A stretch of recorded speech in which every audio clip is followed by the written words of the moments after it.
We've looked at how different entities compare and how money flows through the structure once it's in place. People sometimes think they get this, but they often need help. Let's look at the combined trust and company structure more closely. We'll look at why IGrow recommend this, what it protects against, and exactly who plays what roles within it. IGrow recommends a trust owning a company. The company in turn owns the investment properties. There are 3 core reasons for this. First, the trust provides asset protection. If a client is ever declared insolvent and unable to pay debts, assets held in the trust and company structure do not form part of their personal assets. This means creditors cannot attach or liquidate those properties to get paid back for debts owed to them. Think of the trust as a vault. Once assets are inside the structure, they are insulated from personal financial risk. It's important to note this protection only holds if the structure is set up correctly and managed properly. Please note that an alter ego trust loses this protection. What is an alter ego trust? It's a trust that is too obviously just an individual by another name. This is why having an independent trustee is so important. More on that later. The second reason is that rental income earned by the company is taxed at a flat rate of 27%. For many investors, particularly those in a high personal income tax bracket, this is significantly lower than the 41 or 45% they would pay if the properties were in their personal name.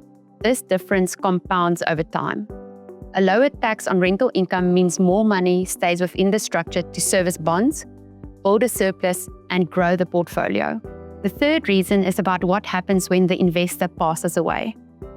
When properties are held in a trust and company structure, they do not form part of your personal estate.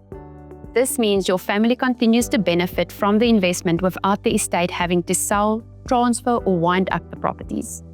Most importantly, there is no estate duty, no executors fees, and no capital gains tax. This is because technically the trust and company own the assets, not the individual.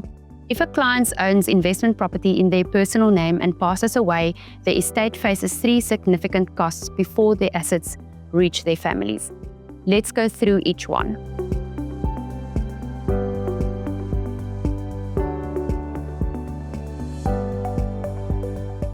On an estate worth 10 million, that is 402,500 paid before even 1 cent reached the beneficiaries.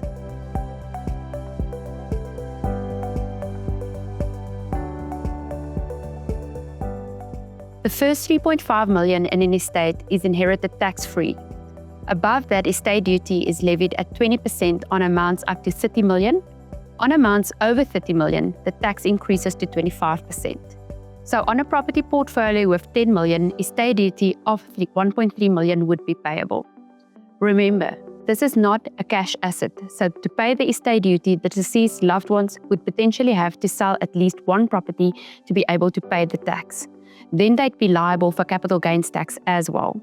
When assets are transferred out of the estate and into the name of the loved ones on death, properties that have grown in value over the years will trigger capital gains tax when assets are transferred out of the estate and into the name of the loved ones on death. This tax can be up to 18% for individuals on any growth above the 440,000 death tax exclusion applicable to that tax year. In combination, these 3 costs can consume a very significant portion of an estate before any money reaches the investor's family. The trust company structure eliminates all 3 expenses on the investment properties held within it. One question that comes up often, particularly from business owners, is, can I just put the investment properties into my existing trading company? It seems simpler, one entity, less administration. As an example, a medical doctor has a company structure for their GP practice and thinks it would work simplest to buy investment properties in this structure. But there are 3 important reasons why this is not recommended. If your trading business runs into financial difficulty, any creditors can attach assets registered in the same company. This includes your investment properties. The protection that the structure provides only works if the investment properties are kept completely separate from your business operations. Many business owners plan to sell their business when they retire rather than close it down. If an investment property are registered in the same company, you cannot sell the business without either selling the properties at the same time or transferring them out. This will trigger transfer costs, transfer duty, and capital gains tax. Keeping the properties in a separate company preserves your flexibility. Running two completely different types of income and expenditure through the same company creates significant complexity in the financial statements, tax returns, and annual audits. It is far clearer and more compliant to maintain separate entities.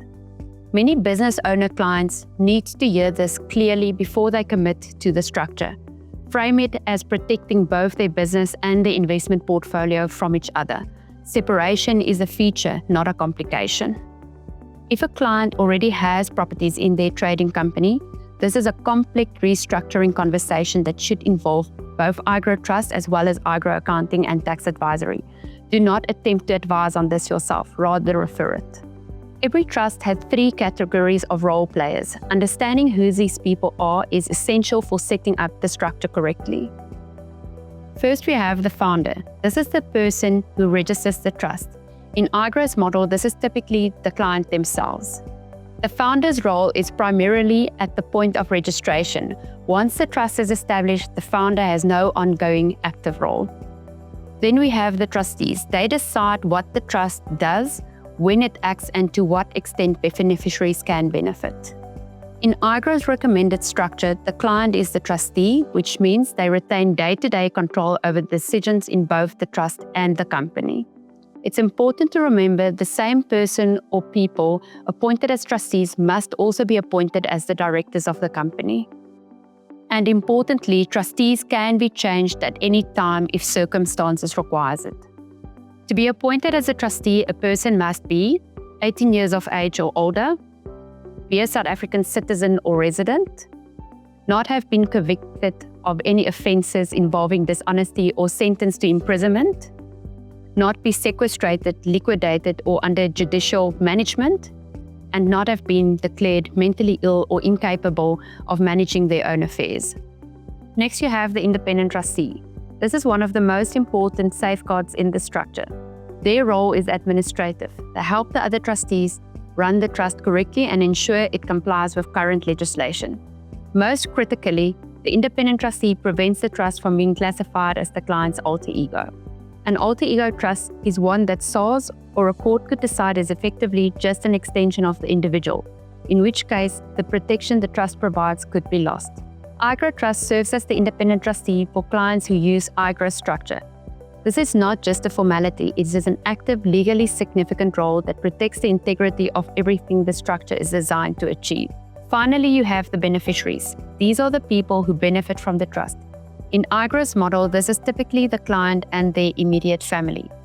One important practical note, it is recommended to only name the trustees who are also beneficiaries by full names and ID numbers in the trust deed.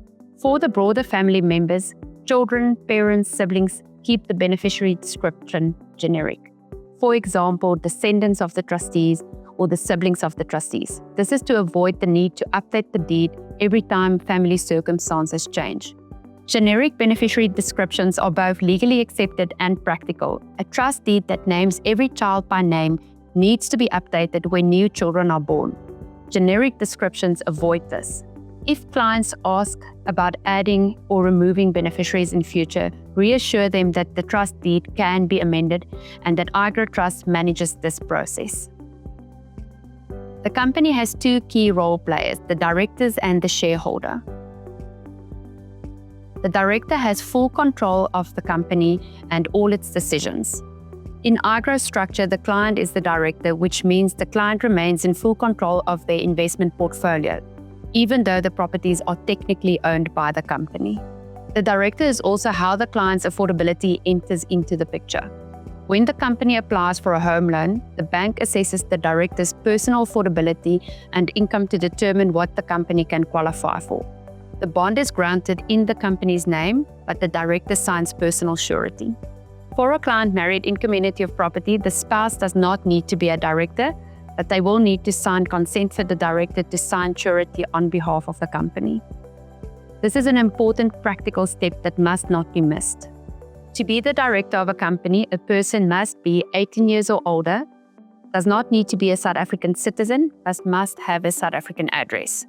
These qualifications include being an unrehabilitated insolvent, having been convicted of fraud, theft, forgery, perjury, or certain other offences. A full list is in the study notes. The surety requirements is worth emphasizing clearly. Clients sometimes assume that because the bond is in the company's name that they have zero personal liability. They do buy surety. IGrow Home Loans explains this in full during the bond application process. Remember to check who is married in community of property early. Missing this step can delay the bond process. The shareholder of the company is the trust, owning 100% of the shares. This is the critical link in the structure. The trust does not own properties directly, but it owns the company that does. This arrangement maintains asset protection, tax efficiency, and estate planning benefits all at once. Clients sometimes ask, why doesn't the trust just own the property directly? The answer is that the company is the operating entity. In closing, to bring this together, how do you protect your investment property from taxes and creditors? IGrow recommends a trust owning a company which owns the investment properties. The 3 reasons are asset protection through the trust, a lower income tax rate in the company, and the ability to build and transfer wealth without triggering estate costs on death. The structure avoids executor's fees, estate duty, and capital gains tax on the investment assets. Otherwise, these costs can consume a very significant portion of personally held assets. The role players are clear. The founder sets up the trust. The trustees and directors, typically the client, control it. The independent trustee, IGrow Trust, maintains its integrity, and the beneficiaries receive the long-term rewards.